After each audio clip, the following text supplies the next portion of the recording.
When I was a kid, elementary school and school in general was my sanctuary. I'm always building a bridge with you. And what I'm trying to do is I'm trying to build rapport so that we have the support that we need, the support structures in place personally between us that can support the weight of a hard conversation should we ever need to have one. This week on Unmasking with Male Educators, we have two guests, Robby Cobbs and Kyle Sumrow, two men whose path into teaching didn't start with a perfect plan. It started with proximity, purpose, and a willingness to say yes. Robby talks about how one job in elementary school when he was his freshman year in college completely shifted his future and his vision for where he felt called to serve. And Kyle takes us through his journey as well into music school, audio engineering, driving a school bus, and then stepping into the classroom and realizing this is what I want to do. And what I love about this conversation is that we don't just stay in the career highlight reel. We talk about the mask, what we show on the outside as leaders, and what we carry on the inside. We get into international education, the travel, the community, the opportunities, and then we bring it home to the work they're doing through TechMySchool. Now, their logo, if you look at it, between the E and the C in tech, there's a little A right there, which is TechMySchool.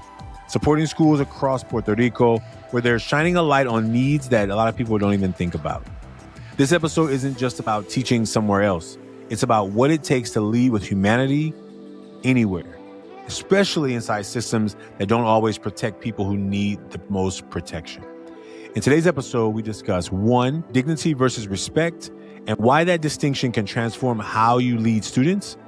2, the reality of Puerto Rico schools and what that means to support without saviorism. 3, how international teaching expands what educators think is possible. And 4, the back of mask of doing mission-driven work, burnout, pressure, and staying grounded anyway. If you care about leading with humanity, especially in classrooms and communities that need more than inspiration, this episode is for you. Take out your notes and let's start the show.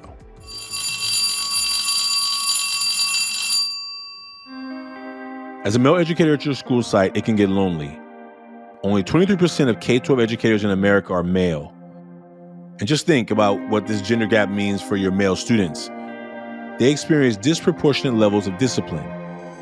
This is a show for male educators who want to feel more understood by their community and want to create emotionally safe classrooms and schools for the next generation of male students. Welcome to Unmasking with Male Educators.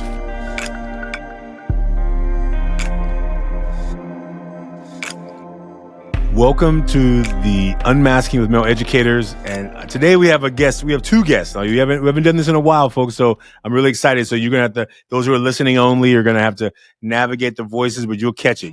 So we're gonna have Robby who's with us and Kyle. And so what I'm gonna do is, how about Robby? You go first. Introduce yourself. Tell folks what you want them to know about you, your journey to education, and then Kyle will have you go next. Sounds great. Yeah. So my name is Robby Cobbs. I'm a lifelong educator. I've been in education for over 20 years. I started in San Diego, and that's where I grew up. Elementary school, middle school, high school, the whole thing. And then I went to university in Hawaii. My freshman year, I was destined to be the next Dan Patrick. I love sports, and I was going to follow in his footsteps. I went to his university, was working at the Honolulu Star, and was really, shadowing and getting ready to go into that lifestyle of being a sports journalist. That freshman year, I got a job at a surf shop because that's kind of the coolest job you can get when you live in Hawaii, and didn't make a lot of money. It's expensive there. So I went back to the school to say, hey, do you guys have any opportunities for me to work at the library, get paid to study? And they were like, that job's taken, but we do have an opportunity for you to work in a elementary school in the kind of in the hood, in the most inner city schools in Honolulu.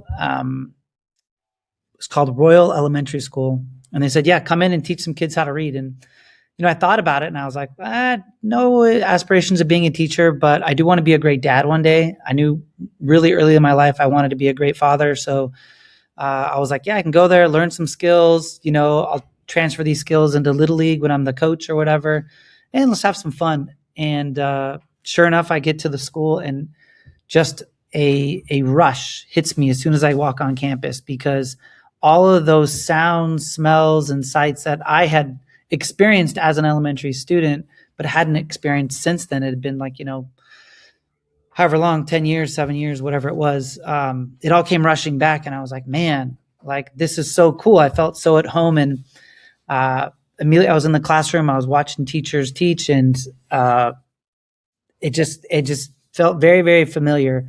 And then as time went on, I was working at the surf shop, that cool job.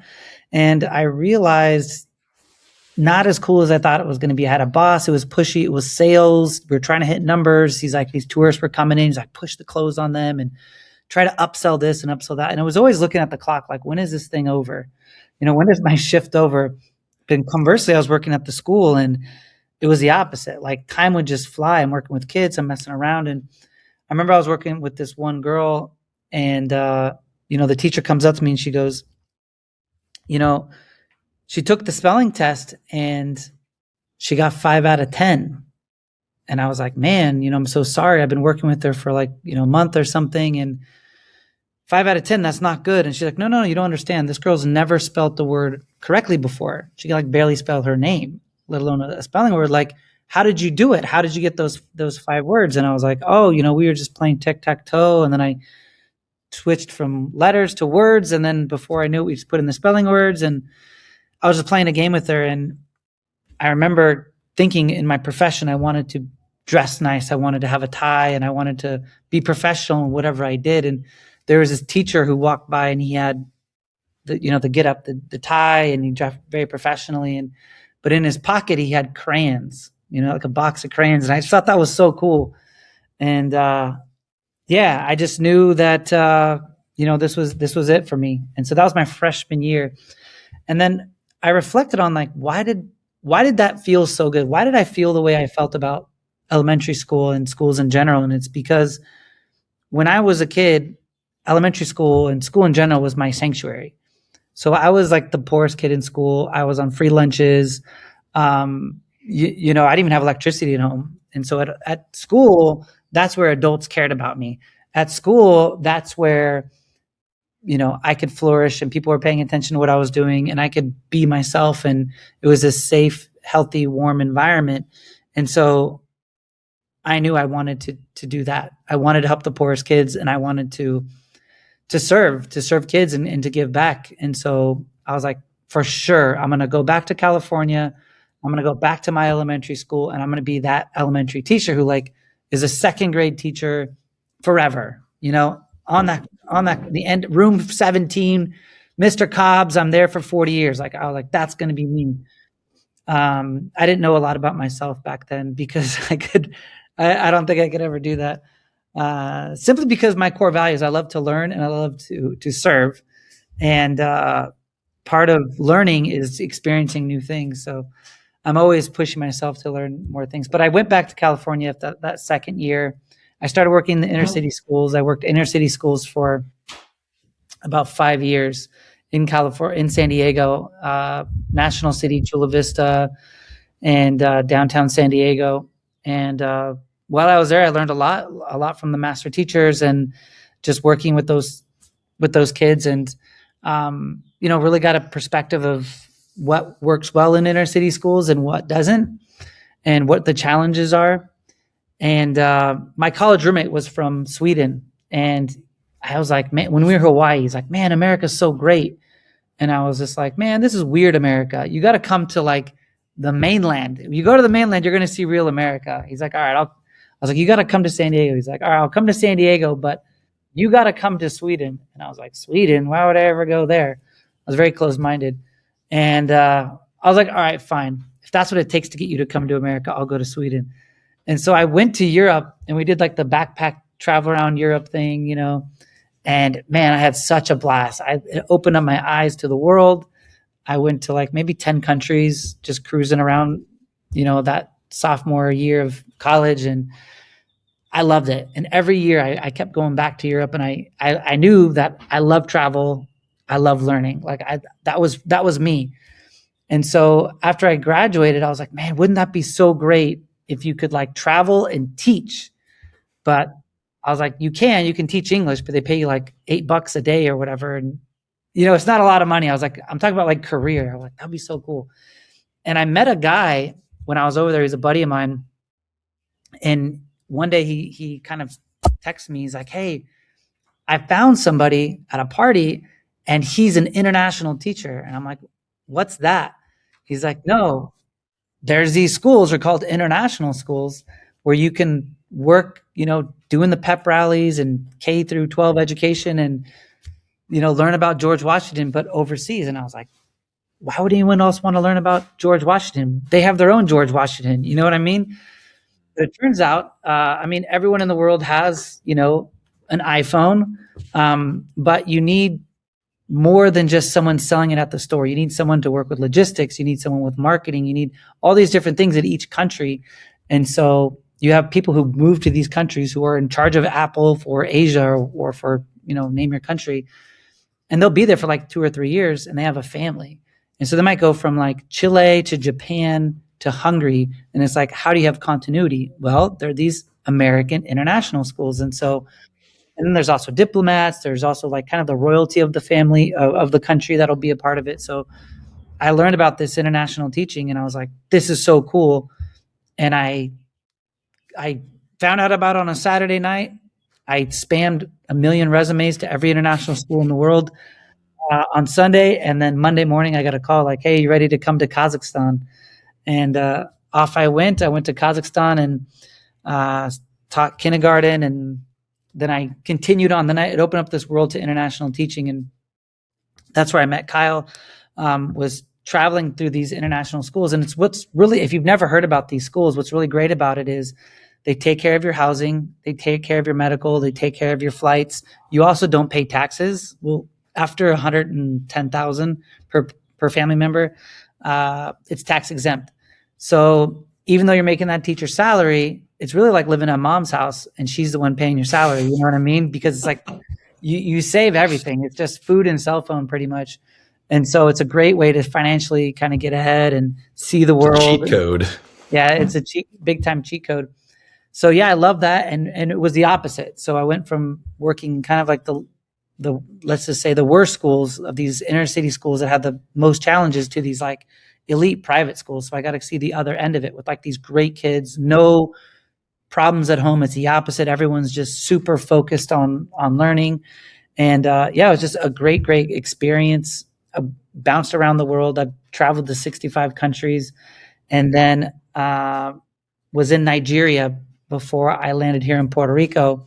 I went from teacher to teacher trainer to tech director, and then was a tech director in Saudi Arabia, was a tech director in Nigeria, and then came to Puerto Rico after COVID to write a book on edtech because I had been doing conferences where I was speaking and presenting and those kinds of things around the world. And so writing a book is just a nice little feather in your cap when you're trying to get speaking gigs, when you're trying to get your next job or whatever. So I was like, oh, this will be great. I'll move to Puerto Rico. I'll have a book in my backpack to pass out to people as a calling card.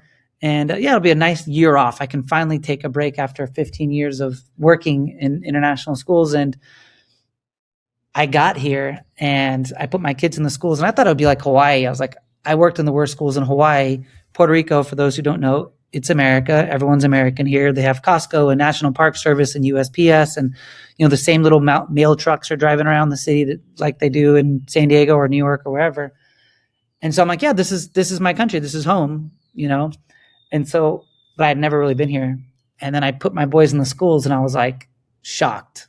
And I'm like, man, these schools look, feel, and are run like very similar to Nigeria, to Africa. And I'm like, why? I was like, how is this a thing? Like, this is America. Like, why are these schools so far behind? And so there's the kind of the eye test, but then you go into the data. So when you look at the data, you can look it up yourself. If it's called the PISA scores, PISA. It's this standardized testing for reading, writing, or reading, math, and science. And so all the countries take it, Greece and Japan and everybody. And so you have this cluster of schools that are in the middle, and U.S. is in the middle. If you're wondering where U.S. stands, in the middle, on the right, you've got Korea and Japan and China and those schools that you think would be really good. And on the edge, you start to get to like the lower performing schools like Chile, Cambodia, Mexico, and then like way out in Neptune, way out in Pluto, that's Puerto Rico. So like we're the outliers of the outliers. And I'm just like, how can I vacation in this beautiful island, go fishing, just relax, knowing that these American kids are getting a worse scenario, worse opportunity than kids, in Nigeria, worse than Mexico. I'm from San Diego, so it's like I used to go down to Mexico and I would see it. So it's like, how can my fellow countrymen be getting a worse education than Mexico? So that really kind of burned inside me, as I was on vacation, taking a sabbatical. And so to put it in context, I went from new parent to training all staff in the first month of being at the school. And that's what kind of that's what sprung TechMySchool. So I'll stop there. I've been kind of monopolizing the mic here for a second. I'll let Kyle jump in, but Kyle's been a great partner and friend for years, and we met internationally. The takeaway that I got from that is that Robby Cobbs sucks at vacation. Yes, I do. Yeah, I never get tired of hearing Robby's story. Honestly, it's pretty motivating. But yeah, so I grew up in a totally different way. I'm born in Houston, Texas, but can't say born and raised because I was actually raised in 6 different states. And my dad was an engineer, worked for an oil company, and I definitely was not poor growing up, but we only lived in a place for a couple of years and then would take off and move to the next place. And I was always the new kid. I grew up, I have such empathy for the, kids who are just showing up and trying to fit in. And like, that was my entire childhood, was sort of like, how do I break in here? How do I become part of this community? There's pros and cons to, all these different sort of ways that you can raise your kids. One of the benefits to the way that I grew up was that being in crowds of new faces is like kind of my home, my sweet spot. So I swore I would never do that to my own kids. And my kids grew up on 4 continents in 5 countries. So it was even worse for them, but they actually love it. They're super well-rounded kids because of this experience. We were working in international schools like Robby was describing, but we went to Cameroon. We were a couple of years in West Africa. And then we were in Saudi Arabia for 4. And it was actually my last year in Saudi that we met, Robby and I met. So funny enough, Robby actually worked for me because I was the tech director and he was one of my tech integrators. And then how the tables have turned now, Mr. Bossman. So anyway, I work for him now. So, and then we were in Switzerland for 2 years and then we went to Vietnam after that. We lived in Saigon and then back to Texas where I've been for the last going on 6 years now. So, it's been a real trip looking back on it. And my story and the way that it sort of intertwines with education is just as sort of accidental as Robby's. And I don't know how many, if you have educators in the audience listening, how many of them, maybe they felt the calling when they were 11 years old and they're like, hey, I want to be a teacher and that's my calling. It was definitely not my calling. So I went to music school. I went to Berklee College of Music. I was going to be a rock star. I just knew it. I was like 17. Guitar playing, long haired, my hair was down to my waist. And, I did not have education in mind either, when I went. So I got through music school and then, graduated with a degree in audio engineering, music production and engineering. And so I wanted to be a recording engineer. And, in the process of looking for jobs, moved back to Minnesota where my wife is from. And, she was good friends with someone who married a guy who worked at a private school, and he was actually the director of transportation at one of the big bougie private schools in Minneapolis. And we were at a New Year's Eve party at their house actually, and we got to chatting with him. And I was just telling him, hey, I'm looking for work in the recording industry, and Minneapolis is a great place, but it is not a huge city. It didn't have this massive art scene. It wasn't like New York, Nashville, Los Angeles. it's Minneapolis, the Twin Cities. It's a great place, but yeah, I couldn't find work, and I was kind of probably complaining a little bit, Debbie Downer at the, the wet blanket on the friendly fire. and he said, well, look, why don't you come drive a school bus while you're looking for work? And I was like, ha ha ha, yeah, right. I'm not doing that. That sounds horrible. And my wife and I were driving home, and I was like, why do I have such an ego? Why did I just like outright say no to that? So I had a good reflection time on it and said, like, I want to be humble. I don't want to be driven by ego in my life. And I think, like, I'd been at a music school around rock stars, and I was in college with John Mayer. I was like, that was sort of the mindset. I was like, the people who were really driven to succeed for themselves was no, sorry, if John Mayer, if you're listening, I don't mean that to be a shot at you. I'm just like, that's the kind of place I was in, And so took this job as a school bus driver, and it's the best thing I ever did in my life, honestly, because what it did was I was driving in the morning and I was driving in the afternoon, and in the middle of the day, didn't really have anything to do. And so the school said, why don't you come and substitute teach, just be a sub. And, that'll give you some more hours, make some more money. And I thought, okay, so I did it. And I'm not kidding. I was in the classroom for probably 20 minutes, and I was like, this is what I want to do. This is amazing. I love this process. And I think one of the things I loved being a teacher for the most selfish reason, which is that I love learning, and I've never learned as much as I did in the process of teaching. So I was really blessed to be in a position where I was in schools that were small.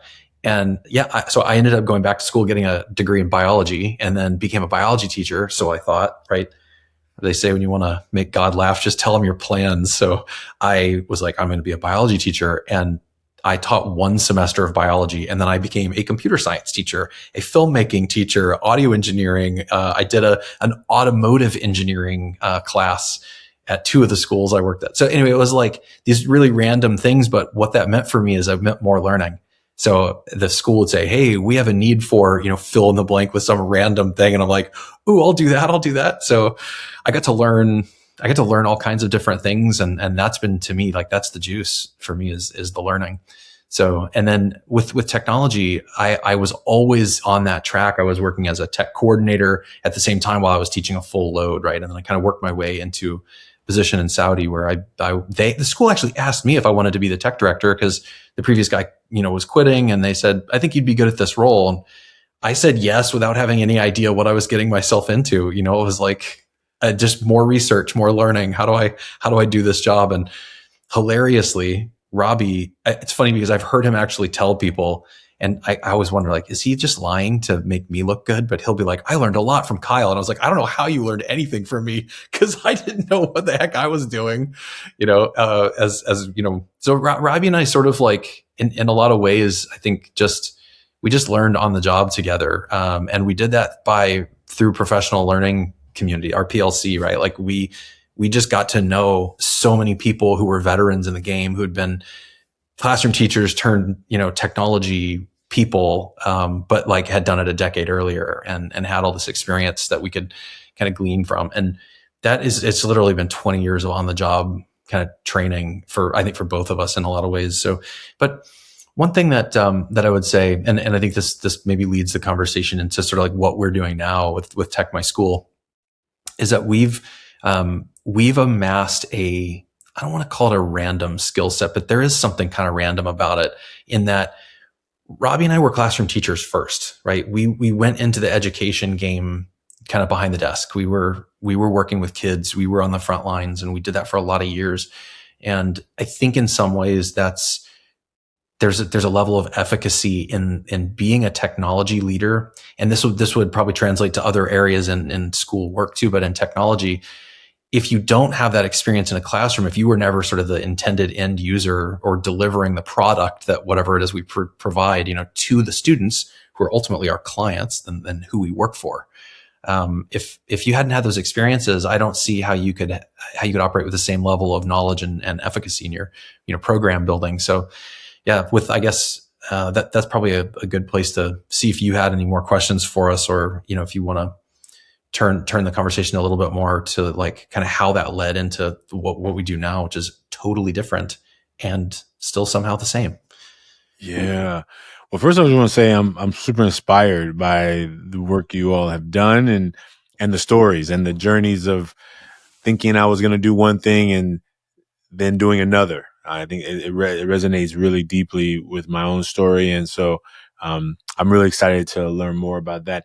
And thank you for telling such a a journey of a story, right? Because I think sometimes, we have these careers that we currently have today, right? In this moment, it may not be the one that we finish with, but it may be where we've come from, how we got here. Sometimes was a direct line, and sometimes it was a ball of yarn that kind of ended up in these spots. So maybe what we'll do is let's do the mask, and then let's.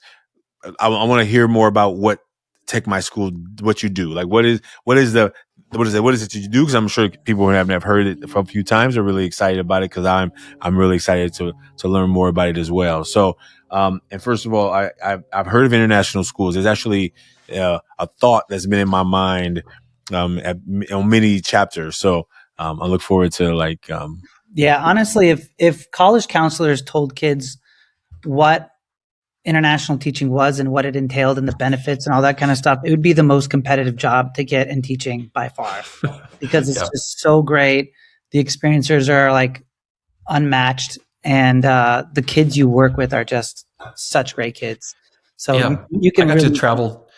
I traveled to 30 countries in 10 years on somebody else's dime, essentially. It was unbelievable on a teacher's salary. Who can do that? And a teacher in the US or in Europe or wherever, they're widely revered in a lot of ways, but totally maligned with their paychecks. Correct. And I know that when you say you weren't teaching in all those schools. You were in that area, and so you had an opportunity to visit countries in that area. Is that what it was? Yeah. When we lived in Switzerland, we're just like, pack up, kids. We're driving to Italy today. And we're going to drive to Germany. We're driving to Slovenia today. Like, we're just all over the place. We just went everywhere. And it's hard not to take advantage of that when you're over too. So, and to be fair, like, the teaching job is still hard. It's still teaching. It's still, you're dealing with families and the dynamics between, different kids and teenage angst. And it doesn't matter if the kids are from, rich families or poor families. Like, you still have home issues. You have good parenting and bad parenting. You have all the gamut of all the things that we deal with as educators. It's just that when you clock out, I'm not like in Houston. I grew up here and I'm back here. I swore I'd never come back here, but I came back here, and like, I've seen this place. I drive home from work, and it's like, it's somehow the background. It's always just all of its background to me now. Like, I don't really see anything on my commute. But when I lived in Vietnam, I commuted to work on a scooter. I didn't even have a car. My wife and I rode scooters everywhere. In fact, we got big scooters so that we could put each of our kids on the back of our scooters, and that was our family car. Imagine like how much more of that city I saw, I really like took in, because it was a new place for me, and I was seeing it on a scooter and not, in a car. So like, every one of the places that Robby and I both lived, every one of those places has its own like secret sauce and unique things. And you're like, when I lived in Cameroon, we would literally walk across the street after work probably twice a week, and we would go to this little dirt floored restaurant that was part of a gas station, and they would make us these like beef brochettes or like kebabs with beef, and just drinking cheap beer. And like that was our after school. Like, it was amazing. We have so many great, experiences like that in these just kind of rando places that we've been. So yeah, it's fun. Yeah. It's and just to the whole piggyback package. that really quickly, for teachers, think the thought of just getting up and leaving your neighborhood, your life, and all that, I think that first jump is the hardest, because you're like, how can I possibly do this? But what's great is with technology, it's so easy to keep up with people. And honestly, I felt like when I was gone, people wanted to talk to me more. You know what I mean? Like, I'm in another country. And so when I would text people like, oh, Robby's calling from, Africa or whatever. And then when I came home, people were really excited to see me. So the schools actually pay for you to come back every summer. So you spend like 2 to 3 months back home or whatever. And then everyone's really excited to see you. They haven't seen you in a year. They'll make time for you. They'll set dates for dinners and all this different stuff. And I felt like whenever I would come back home, and I was like, because I had a stint of 3 years where I moved back to California between international jobs. And I was expecting to have this same kind of like, excitement when people would see me and want to talk to me and visit me. And it was like, no, like you're just here now. So whatever. It was like, you know what I mean? It was like, I'm no longer cool. And so, living overseas and coming back for the summers, it does make you appreciate time a little more, and people, your own extended family, your own network appreciates you a little bit more. They don't take you for granted as much. So you do get that quality time. And the creature comforts too. Like we lived in Saudi Arabia. You can't get pork or alcohol. So like imagine that first summer when you come home and you bite into a bacon cheeseburger and you've got a cold beer, like haven't had one of these in 10 months. You know what I mean? Like there's something just sublime about that moment. Those moments and the sort of the dynamics of the rhythms of that life are really, and then one last thing, special. Because it's all coming back. But one last thing that's super important to know. So when I worked in a public school or private school or whatever in California, it was always kind of like I did my job. I had my little network of teachers, and we had a good time. We smiled and told some jokes and stuff. And occasionally, a few of my closer teacher friends, we'd go out for like a beer or watch a football game at a bar or something. But that was it. Like that was the extent of it. They had their own lives. They had their own friends. They had their own network. It was whatever. But when you work and live in these other countries, you become a community together because everyone left their networks behind. So now it's like you just get adopted into this new family. And so all the people you work with become like friends, neighbors, cousins, grandma, you become your own community, and you really get to know the people you work with. And so I have some of the most closest, dearest people in my life are these people I've met internationally. And then I compare that with some of my own siblings, my own cousins. I'm trying to get a hold of them. I'm trying to talk to them. They have no clue what's going on in my life, but like these people I met and worked with internationally, I'm talking with them like every day. You know what I mean? They care. They know my family. They know what's going on. And so it's a very interesting dichotomy when you get separated and you live in different countries, and especially when you're living in a country like Nigeria or Saudi Arabia or Kazakhstan or some of these off the beaten path places that could be considered like a hardship post. That community becomes so important, and then they become so such a big part of your life. And I mean, Kyle and I are super close, and we met. I only worked with Kyle for 1 year in Saudi Arabia, and it's crazy to think about because I've known my brother and my cousin my whole life. And it's like, try getting them on the phone or try getting him excited about what you're doing. It's like not going to happen. So I think that's just another cool part of it. That was unexpected. I wasn't expecting that. I was expecting to have coworkers. I wasn't expecting to have like lifelong friends and like extended a new family, basically. It feels like family. Yeah, it really does. And I think in a lot of ways, and if you read about leadership very much, using the term family in a work environment is actually kind of toxic in a way, right? And you'll hear this a lot. They're like, come work for such and such company. It's like family. Family can't fire you. It's not like family. It's work, right? It's a little bit different. Yes, it can be familial in some respects, but I would say that I feel that way with like domestic jobs. But when you're what Robby described, being in a community that's international, where the key is that you have to rely on each other because there's no one else there for you to rely on. You become really, really close, and you do that really quickly. And to me, that does feel like family. And I can say that because it's the community that builds itself. It's not like the school as the employer isn't like pulling the strings to build this community. It's you who are the people in the trenches together who are, experiencing hardship in a harder place or a place that's just totally different than your context. You get really close to people really, really fast. And it's magic. Like, so Robby and I, we brewed beer together in Saudi Arabia with a group of guys. We called it Beer Club for Men, BCM. So shout out to BCM if you guys are listening to this one. But this is 10 years ago, and all of us are on this group yammering and yapping about our lives and about beer and all these things. When the football games are on, everybody knows who each other's teams are. And that is 10 years old, and we're literally still in it every day. And it's, that's the kind of thing that I've worked in a lot of places in the States. I could count on like 2 fingers how many people I probably keep in touch with from jobs from the States in the past. And I literally have like, a Rolodex full of them from overseas. Do you still brew? Well, I don't know if you know this, but Texas, they actually brew their own beer here, and I can just go to the store and buy it. Oh, you mean a lot of local breweries? Yeah, no, I'm kidding. Yeah, but yeah, I did actually. So what was funny is I brewed beer. Don't tell my mom. I brewed beer starting when I was like 16, probably. But I brewed it when I was really young because I was a kid and a teenager and I wanted beer. Nobody was going to buy it for me. So figured out how to make it myself. And then that skill came in handy when I moved to a place where you can't get alcohol. And so I was like adopted as like the brewmaster. I was the only one that had ever brewed beer before. And I kept it up actually after high school and college. I actually brewed when I was in Minnesota.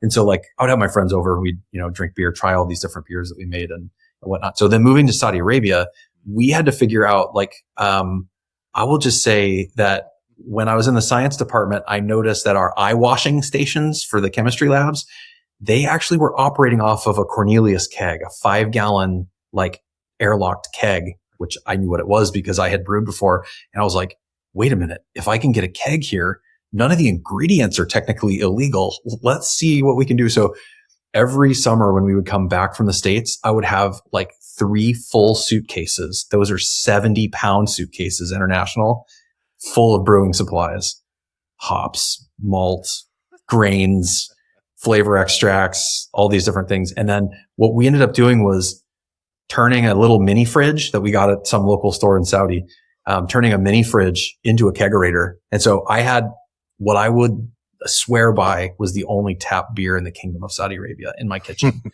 until we started building those kegerators for everybody else. So like a lot of the guys in the BCM group, we actually all had tap beer in our kitchen. It was funny. I became more popular every like month or so when a batch would get ready.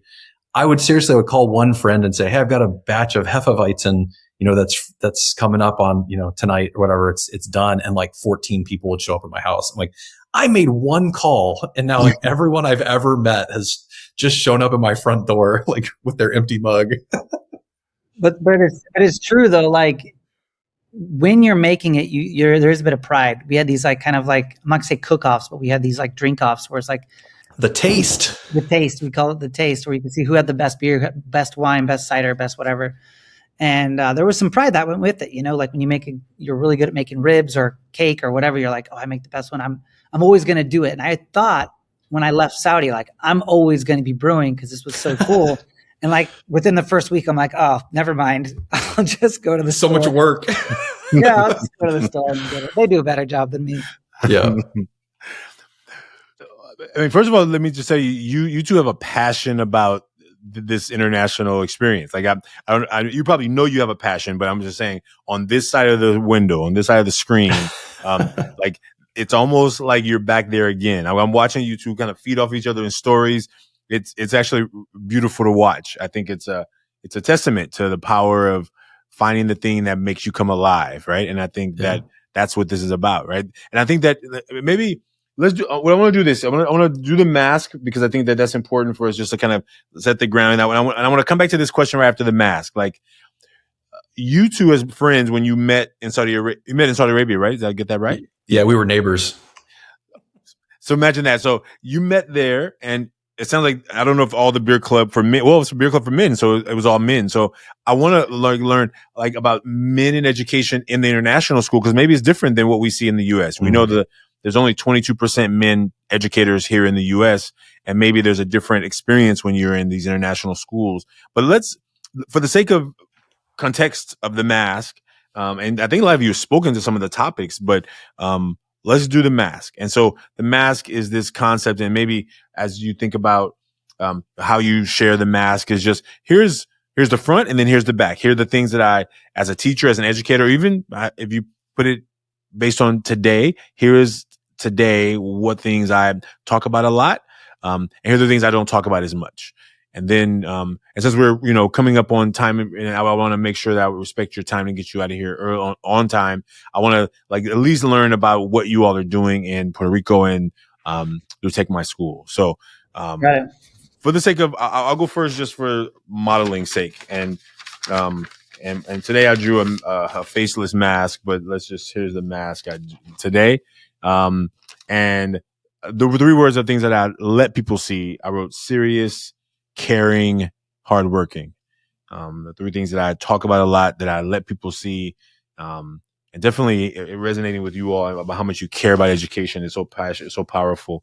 And then the things I don't talk about as much as an educator, and even probably still today, but definitely in my educator mask, I put worry, sadness, and I left one blank there because I was trying to think like which one is feeling really resonant today. And as I heard you all tell your story, I think sometimes as an educator, it felt very isolated. It felt very isolating. Like my friends who were still in engineering, they were out partying, but I couldn't. I'll meet you at the free part.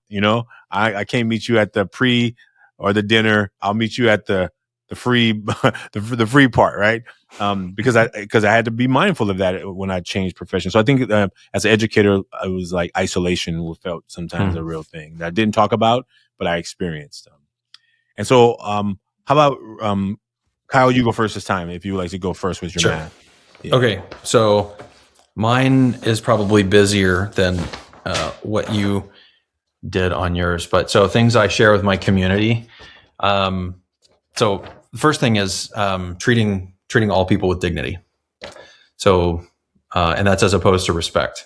I think the outcome of the difference between dignity and respect often looks the same, but dignity is different because you don't have to earn it. Human beings have dignity. They deserve dignity because they're human beings. They may or may not deserve respect depending on, how they behave. But number two, I would say fairness and equality. So, but what I wrote on here actually is fairness first, equality second, and kindness all the time. So, in leadership, learning the difference between fairness and equality is important. Both are important concepts, but the idea being like not every kid in the class needs a pair of glasses, right? Making things equal would be giving every kid a pair of glasses. Not every kid needs a pair. Fairness is giving glasses to the kids who need glasses, right? So, and I think as educators, we embody that through the way that we differentiate education for learners who are different from one another, right? They're all different. So the third thing that I share with my community is that I'm always looking to grow. So personal growth for me, I'm very clear about that with people. And if somebody challenges me on something, I look at that as a growth opportunity, right? And I'm very, very, I say those things out loud. Do you want me to do what I don't often share? Yeah, just go do front and back. Yeah, that'd be great. Okay. So the things I don't always share, my politician hat is always on. So, and what that means is, what I don't say overtly, is basically like, I'm looking at people's behavior. What does your behavior say about your values or your priorities right now? How are others viewing you and your behaviors? What effect do you have on other people? And what effect are you having on your community, your larger community with your behavior? So I always have that hat on, and I don't talk about it unless I'm doing leadership training. But number two, so you remember on the things I do share is that I'm always looking to grow. One of the things I don't often say is my number two, which is that I am always looking to help you grow. And I am trying to figure out how I can help you to grow without making you feel controlled or belittled or like you're some kind of a project for me. I try and put people in positions where they can grow, where they can own it. And it's not something that I'm asking from them. So I like to ask leading questions, for instance, to get people to try and identify their own growth. It's kind of, it'll lead us actually into what we do with TechMySchool pretty nicely, because that's how we work with schools. So, and number three is I'm always building a bridge with you. And what I'm trying to do is I'm trying to build rapport so that we have the support that we need, the support structures in place personally between us that can support the weight of a hard conversation should we ever need to have one. So thank you. I don't talk about it. But that's what I do with people. I'm trying to build rapport with people. I'm trying to myself judge people's behavior and try and figure out how that speaks to their values. And then always looking for growth opportunities for others. Thank you. Thank you very much. Thank you, Kyle. Robby, you want to go? You got to follow that. Jeez. No. So for mine, you can kind of see it. Canva is amazing. On the front of the mask, so being the CEO and founder of TechMySchool, I try to be this confident educational leader, knowledgeable, forward thinking, but at the same time, confident in who I am and what I'm doing and the mission and vision and all that kind of stuff. Very much community service oriented. So the purpose, what are we doing? Why are we doing it? It's for the greater good of the community, for kids, for schools. And so people should know that. They can see it, but then also, I speak openly about it, just the importance of community service and just focusing on serving others and, bridging that gap. And then the third thing here I have is empathetic partner. And so that's just, I think currently where I'm at, there is this need for empathy, because if I come into a school and try to bulldoze my way in and say, I know what I'm doing and I'm smarter than you guys and just listen to me and here's XYZ and this is going to solve all your problems, I think it would be not taken with the same fervor that I would like. And the reality is I don't know all these schools. I mean, schools are community, schools have their own culture, their own people, their own, history. And so I come in very empathetically as a learner and just as a listener. And so, and there's also just particular to Puerto Rico. So Puerto Rico has its own national history. So Puerto Rico it's the first city in America, let's just say. It's 500 years old. It's before Jamestown. It's before Washington and all that kind of stuff. Columbus hit Puerto Rico. So when he was discovering, the Americas, he landed in Puerto Rico. And so it's kind of where America started, right? The birthplace of America. And it was a Spanish colony for 400 years before, during the Spanish-American War in 1898, we acquired it. The United States acquired it, and then it kind of transitioned from being a Spanish colony to United States territory. And I guess the difference is a Spanish colony is your goal is to make us money, whereas a territory, it's kind of, you're there to support us militarily when we need you to, but we're going to give you some support structures so you can, you're going to be Americans. And there's a whole history with that. And what I need to be mindful of is just the fact that there's a lot of negative sentiment towards both, although it's a bit of a Stockholm syndrome. They have this kind of like fantastic thoughts of Spain, like Spain was doing this great service to them. And so they have like very few negative emotions towards Spain because they're no longer in charge of them.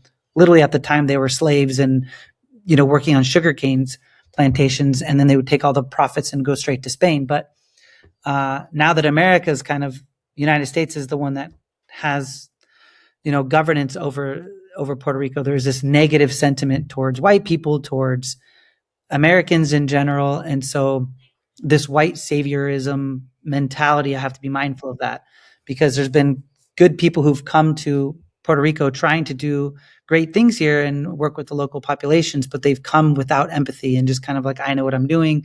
And that's kind of rubbed people the wrong way. And I think just I'm an empathetic person, just in my own natural state.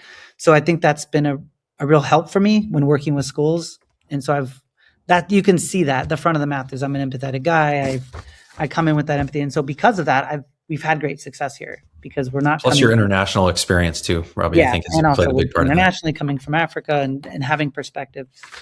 And then on the back of the mask, this could just be summarized. I have just like a bunch of words like frustrated, discouraged, burnt out, angry, disappointed, doubt, impatient, unsure, all these different feelings. The front of my mask, I'm very stoic, but I am still human. And if you know me in person, I'm a very stoic person. I don't go very high or low. I mean, I get excited sometimes and, I get upset sometimes, but for the most part, you'll rarely see me upset. I'm a very stoic kind of person. And, but I still feel all of these things. I do get frustrated working with schools and, buying a bunch of software, buying a bunch of technology tools, and they don't use it. I get discouraged when they're not doing that. Like, we do a lot of things for free, and we've learned that people don't always value free. There needs to be some skin in the game for them to actually follow through with things, or, disappointed. Like we deal with a lot of donors. And so we have donors we build relationships with and we know them personally. And then when they don't donate to us and they donate to another nonprofit on the island, because there's this whole culture of nonprofits here in Puerto Rico, it's this whole ecosystem, but they'll donate to a nonprofit that doesn't serve anybody. It just serves themselves because there's this whole Act 60 thing, and basically people have to donate to a nonprofit here. And so other nonprofits will be like, oh, we're throwing this big raging party with Coldplay is going to be there, or there's going to be a caviar bar, or there's going to be, Warren Buffett's son's going to be here. And so there's all these self-serving interests. They're like, yeah, we like you guys. Yeah, you're helping kids, but like, I want what's for me. Just this turmoil of feelings, because on one hand, I'm working with schools, trying to empower this community that's it's the most underserved, underprivileged American community in our nation by far. Nothing comes close to it. And so sometimes they get frustrated with the teachers and the directors who don't fully, appreciate the work that our team puts into it. And then on the other hand, I have these donors who I greatly appreciate for donating to us. But at the same time, I get so frustrated when they choose to, or just these other random people, or just the culture of Puerto Rico where it's just a self-serving, who can throw the best party gets the most stuff. And I mean, that just happened this month. This guy, this big promoter from the US, he does big events around America with big concerts and like Taylor Swift and all these different like professional people who do this for a living. They now moved here and like, oh, sweet, cash grab. And so they're promoting this party they're doing, and they've already raised $1 million in like 3 weeks. And it's a finite amount of money. So I just know, okay, this year's going to be worse than last year because people are going to donate to them to go to their party. And that means less kids are going to get less service. So those are all things that come up when I think at the back of the mask. But of course, I can't say that. I can't go in the WhatsApp group saying, you people suck. Don't you care about kids? Like, you only have to pay this little bit amount for taxes. You're avoiding millions in taxes. And the one thing you're going to do when you have to pay community service for your tax, you're going to pay it towards yourself for this self-serving. Like, how gross are you? So anyways, that's what I want to say. I can't say that. I have to be like, oh, I hope you guys have a great time at this party. Oh, I hope your Bollywood film festival is amazing. Bring us your leftovers. Yeah, you're Silicon Valley millionaires who come here to avoid taxes, and now I hope your theme party is amazing. But really, I'm thinking you people suck. Yeah. Throw your party on your own dime and let the money go. The community go back to the community where it's supposed to the kids and to society. So. Anyways. That being said, though, we do have some donors whose priorities are very much aligned with ours, which is unfortunately not the majority, but there are some who are like, come hell or high water, they're gonna be on our side. 100%. That's been huge too. Thank you for saying that, Kyle. We've had great donors who've been with us for years, gone out of their way. They've marketed us. They're word of mouth, right? It's all word of mouth, and so they've done a tremendous amount of impact just by helping us. We've got communities and partners that are in the States, that are in Puerto Rico, have donated literally millions of dollars worth of equipment that we've been able to put in schools. So very, very, I should put grateful as well. There's a lot of words that come in here, but I was just thinking, I wasn't really sure what the concept, like good thing, bad thing. I was just like, frustration. But yeah, gratitude, gratefulness, and all those. That's on the front of your mask though, homie. People know you wear that on your sleeve. I mean, I think that the concept of the front and back is just the things that we as leaders, we have to carry. Like, as leaders, as educators, as parents, as partners, we have to say, oh, there's certain things that we get to let people see. And in a world that we talked about, like equity, we could all talk about how we felt and everyone would respect us just the same. But we know the world we live in or the community we live in, and everyone's different. Everyone has different communities.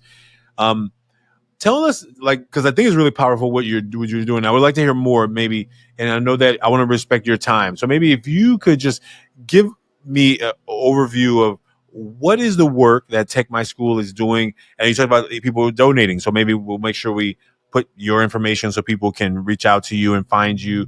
But what is the work that you're doing there in Puerto Rico? And your program right now is only there, right? Is it accurate? No, so essentially, back to that original story of like starting with this one school, I went from new parent to training all staff because I was like, my kids are at this school. It's insane how bad it is. But very quickly, we learned as we started asking questions, because there's no public libraries in Puerto Rico. So schools don't even have libraries. Classroom libraries are nil.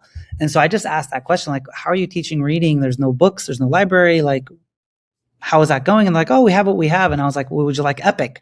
40,000, 50,000 books online. I'll set that up. And it was just like peeling the layers of an onion. And so it immediately jumped into service and to giving. And then these other teachers started talking to each other at churches. Little known fact about Puerto Rico, it's the most religious place in America. Over 90% identify as, Christian or Catholic or whatever. And so everything's community-based with their churches. And like, hey, there's these gringos. They're giving us free computers. They're giving us services. You should ask them for help. And they reached out and said, hey, can you help our school? And we're like, yeah, absolutely. And so one school turned into 2, turned into 4. And now we've hit 50 schools that we've served throughout Puerto Rico. But we're coming from this background of working in like elite private schools. So we're kind of coming at the front of the spear, which are honestly even further ahead than many, if not most schools in the United States, because we don't have the bureaucracy that you find in the States with, public school districts and those kind of things. And also there aren't a lot of financial restraints. I mean, my budget was over $1 million when I was in Africa. So it's like, we could buy what we want. We can bring in the best consultants in the world. And so we were used to being at the forefront of education. We just happened to land in Puerto Rico. And so we developed a process and a product that works really anywhere, whether you're a low-income school, a middle school, or a really high-end school. And so how Kyle got involved was I started serving these schools. I had saved a little bit of money up for a boat to go fishing while I write my book. And I didn't use the money for the boat. I used it for starting this nonprofit.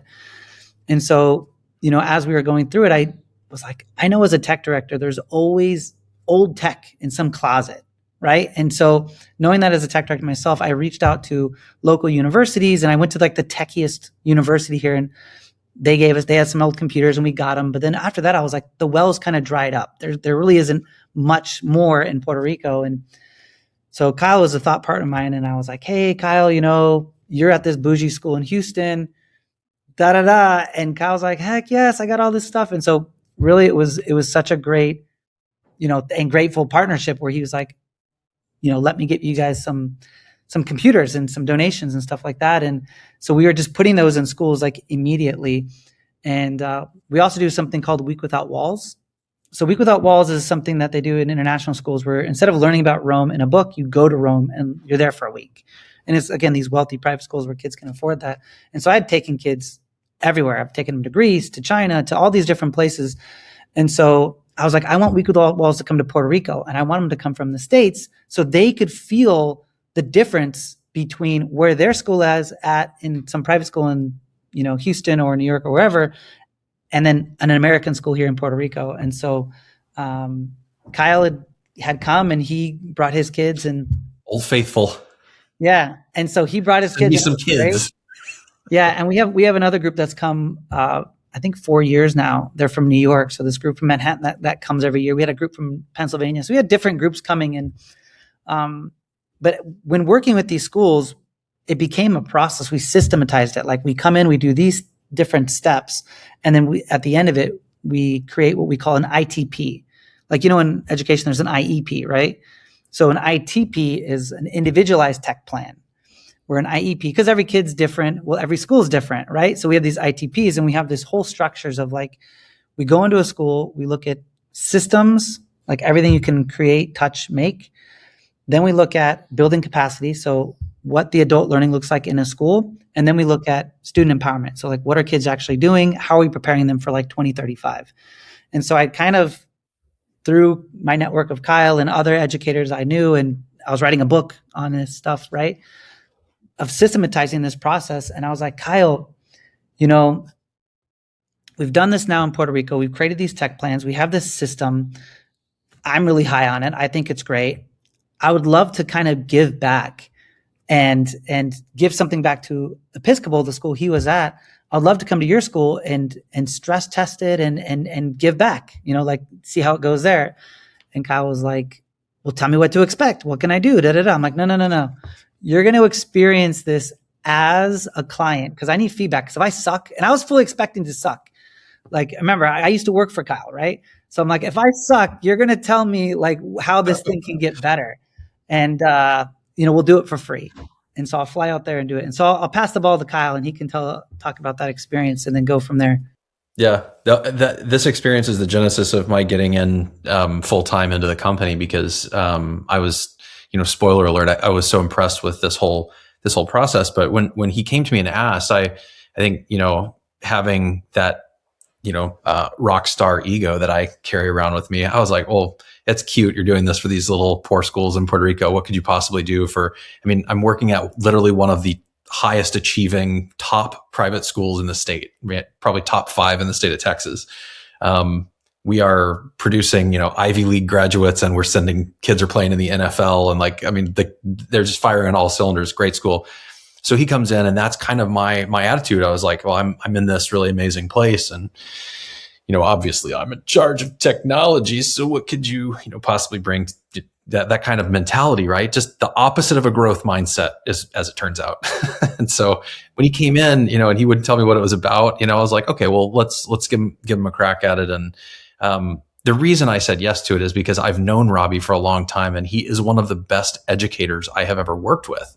And I mean that from I was in his classroom. He was one of my tech integrators. I asked him questions that he clarified things for me that I had already been in the job for a decade. And, he clarified things that I just never knew, and so I respected him as an educator. So I was like, okay, well, whatever it's gotta have some juice there, or he wouldn't be taking this much time off of, his professional trajectory as a leading voice in educational technology to do this. So he came there, and we learned so much about ourselves during the process. And what I think I just had a complete misunderstanding of what was going to happen. What I was thinking was he was going to come in, he was going to look around, he was going to point at things that, seemed like they could be improved. And he was going to just give me a checklist of things that, that we needed to do. And it wasn't like that at all. It was nothing, no part of it was him telling us what we should be doing. It was basically, here's a framework. There are some really difficult questions that we need to wrestle with here. But he led a conversation, and he was just asking the questions. What do you guys think about this thing? And sort of where are you guys at in this area in terms of your thinking? And it was all of the leaders that we needed around the table, right? We had a, principal was there. We had 3 teachers were with us. We had my tech team was there. We had our curriculum person was there. And the conversations that we had were so valuable, because what we realized was this mismatch on communication and expectations from all of us, because we just didn't know what questions to ask ourselves, right?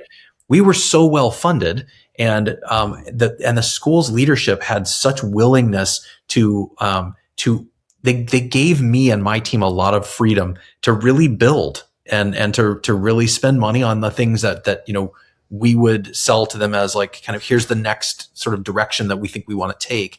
And they were super supportive of that. The issue is that for us as a whole, as a school, what we were failing to really look at were some of the nuances of basically we were asked questions about our mindset around professional development. What does professional growth mean to you? And what are the evidences of, professional learning community here in your school? And then we're talking about student empowerment. You're making all these decisions about technology. How are they impacting students' voice and agency? And so what we learned is that the problems that just had a price tag, we'd solve those. So, and there's a lot of schools that can't say that. That was part of our, the benefit of having a really generous budget and a lot of people who are really generous, philanthropists who have donated to the school over the years. So the school was able to buy their way out of a lot of technical problems that other schools had, which was a huge benefit.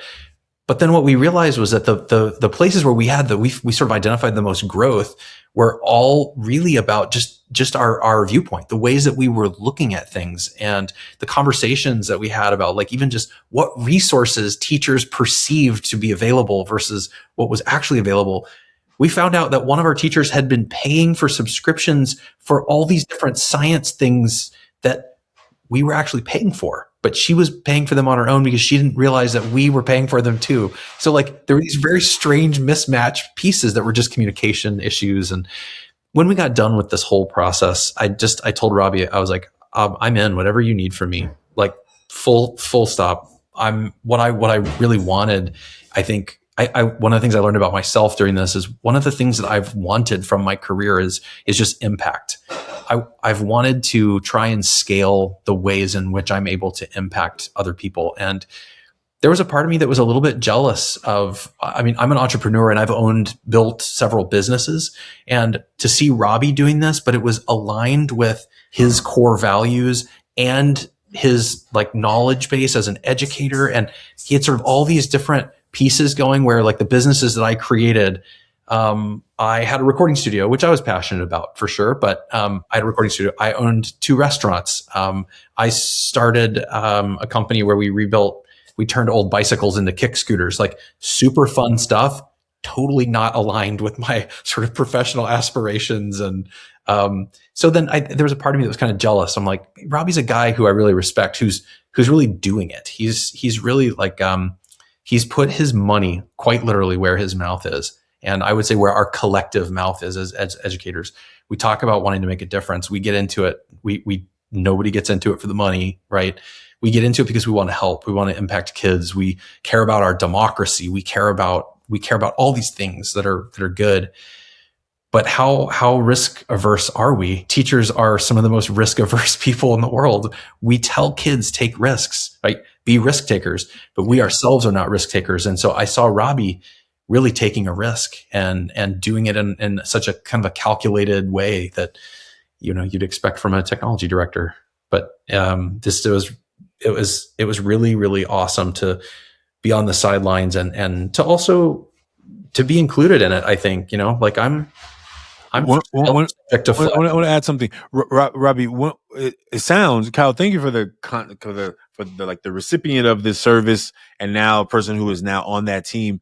It sounds like TechMySchool is more than just computers and iPads and smart boards. It sounds like TechMySchool is more of a systematic, correct, like the technology that goes into making schools work well. Right. The toys are the easy part. Yeah. So in the name TechMySchool, there's an A in there where it says Teach My School, right? Between this E and the C, but it's invisible.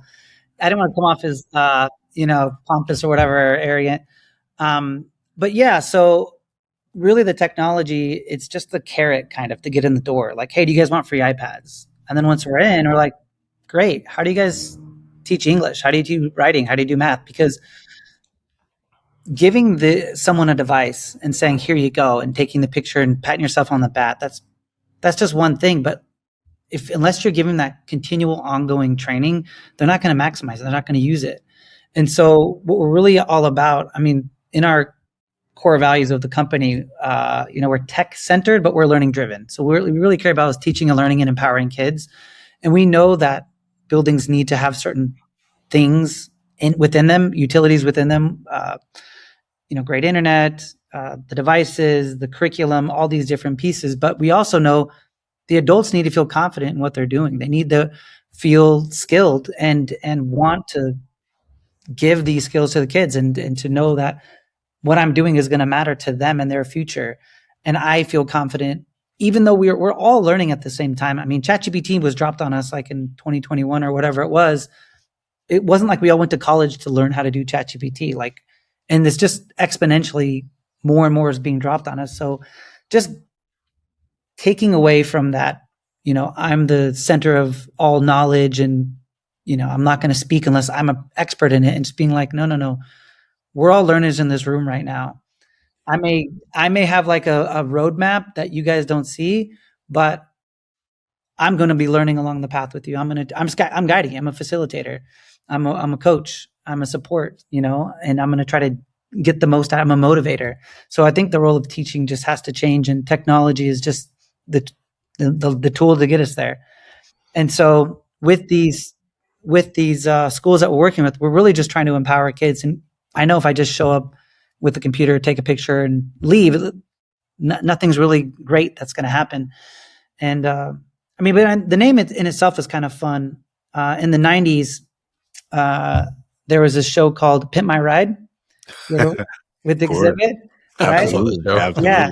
And so I used to watch that. And then I remember there'd be some guy and he'd come, he was a tennis guy and he had this broken up car and he's like, hey man, you like tennis? All right, cool. We're going to fix it up. And then he would see it 3 days after they custom West Coast custom shops, and it'll look all cool, and then you go all crazy. And so we try to do the same thing. So like we see this school, we're like, all right, you guys don't have computers or software or an LMS or everything's paper-based. Cool. We're going to take it, we're going to gut it, we're going to break it down, we're going to find all the gaps, and then we're going to build this functioning, cool. I mean, it's still a Toyota Corolla, but it's got rims now. You know, it's still going to have this like I can't make you a new campus, but I can pimp it out a little bit. So I'm so glad you didn't call it Pimp My School.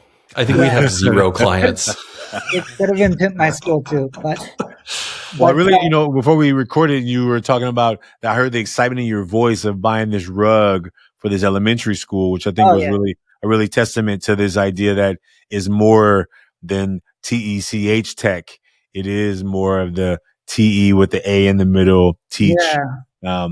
And so tell me this. I think first of all, let me just say, like, lots of things I want to say, but I want to Week Without Walls. I would love to bring some young men to Puerto Rico. We're planning our college trip right now. We're planning a trip we're going to go to visit some colleges in Southern California. And that may still happen, but I want to stay in touch because I would love to give some young men not only the experience of going to an island, which many of them have never left. I mean, we live on a coast, so we see water all the time. But I think many of them would have a transformative experience to be able to go and come to Puerto Rico. So I would love to explore that with you. But I really like the ITP, the individual tech plan, with the A in the middle, with the individual teach plan, which is really creative. So tell us, people, how they can find you. Where should they go to be able to support your work you're doing? Tell them the website they can go to. If you have Instagram, social media, and tell us the name of your book so we can make sure that folks can we can put that in the show notes. Yeah, so people can find us at techmyschool.org. On the website, we actually do the biggest edtech conference in the Caribbean. So if you want to come down, you want to speak, you want to be a part of it, we'd love to have you. We also price it at a very affordable price because we actually end up paying for all of our schools. We foot the bill. And so these teachers here, they've never had the opportunity to even go to a conference, let alone one that I put on. It's like a 5-star thing, fully catered with dancing and all that kind of stuff. So it's kind of like that international teacher style modality. It's right on the water. Beach. It's right on the water at the Wyndham Rio Mar. That's April 10th and 11th. That's at the conference. Oh, man. Anyone wants to come down and see us. Instagram's a big one. If you want to just see the work firsthand, we post every single day. We're in schools every day. So go to TechMySchool and on Instagram, Facebook, whatever, you'll see us there. For the ITP, if you want us to come to your school and we can do the whole process with you, whether you're an elite private school somewhere in the middle or someone struggling, we'd love to do that. Reach out to us there. But you can also get the process because we were at FETC Orlando this time last year. So FETC is happening right now. It's just ending. It's wrapping up. We were there last year and there was this executive guy who was kind of hiding his name badge. He was like, tell me about what you're doing and no.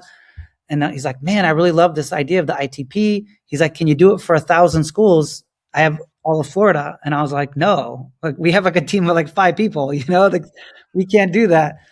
So what we did last year is we basically made it scalable. So we created an AI-based software called TechPlanGenie. And with TechPlanGenie, you can do this process with your team. Obviously, we're there if you want us to come in either remotely or in person. But TechPlanGenie is another way that you can just play around with it. The first 7 days are free. And we also priced it at a point where any school in the world can afford it. So basically it's $1,000 total.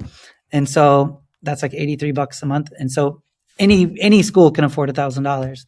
And so, we'll help you with that. There's, this AI bot that's created with TechPlanGenie in which you really don't need a tech professional because that bot is going to create it. And so really with the power of AI, it's the questions you ask and the data you aggregate. That's the power of AI. And so through these powerful conversations you're going to have through our framework, our modules, that's going to help generate this great data that's going to sit in this kind of protected walled garden. And you're going to be able to ask it questions about your school. Like, hey, October, we have this plan professional development. Our English teacher says this, what should I do? And it's going to give you that feedback. But ultimately what TechPlanGenie does is you go through the process, you gather all the data, you click generate tech plan, and it creates your individualized tech plan for your school. It puts you on a roadmap. And then it also gives you like project management. So you're able to, fill out things that you're doing as the months go on, because strategic planning is great. You take the picture, you get the plan, but then like 6 months, a year later, you're like, oh yeah, what were we supposed to do? It like sits on a Google Drive somewhere, right? And so this keeps you accountable every single month. And at the end of the year, you click generate end of year report, and it produces this beautiful, downloadable, editable PDF that you can share to stakeholders. You can share it with parents or teachers or whomever. So it's a powerful tool if you want just a piece of TechMySchool. But if you want us to fully come in and work with your school, Kyle or I would love to come to your school, or both of us come to your school wherever you are in the world. We've worked in Kenya, we worked in Greece. I was talking to a school in Guatemala yesterday, and then throughout the United States, East Coast, West Coast, Central, everywhere. Well, folks, that's at TechPlanGenie.com if you want to take a look at the software. TechPlanGenie.com. We're going to put the links to all of this in the show notes. And Robby and Kyle, it has been a pleasure to be in this conversation with you. Congratulations on what you're building. When we close out here, I'm going to reach out to Katrina and see if April 10th and 11th is open on my calendar, because maybe that will be a great. You should come do a session. You could do a session on podcasting. You could teach schools how to build a little podcast studio and like teach them how to do podcasting. We actually just built the school podcast studio. We took this library, we gutted it, we put it we turned half it into like a modernized learning space with computers, 3D printers, like new books, real good books, and like really nice sitting arrangements. And then on the other half, we put up the wall. We made it all green screen and then just podcast studio, so the kids can start making. Yeah. Come on. Well, I look forward to whether it's that or through the Million Mask movement. I would love to. I'm gonna reach out to you all. You've given me an inspiration, and I feel the fire for what I remember about teaching deeply in my heart. So thank you both for being a part of the conversation. Hey, folks, Kyle, Robby, and I, we share our masks here publicly. You don't have to do that. You can share yours anonymously at millionmask.org. We'll see you on the next one. Thank you for being men in education, and I appreciate you for being on the show today. Thank you very much. Thank you so much for having us. Thank you, listeners.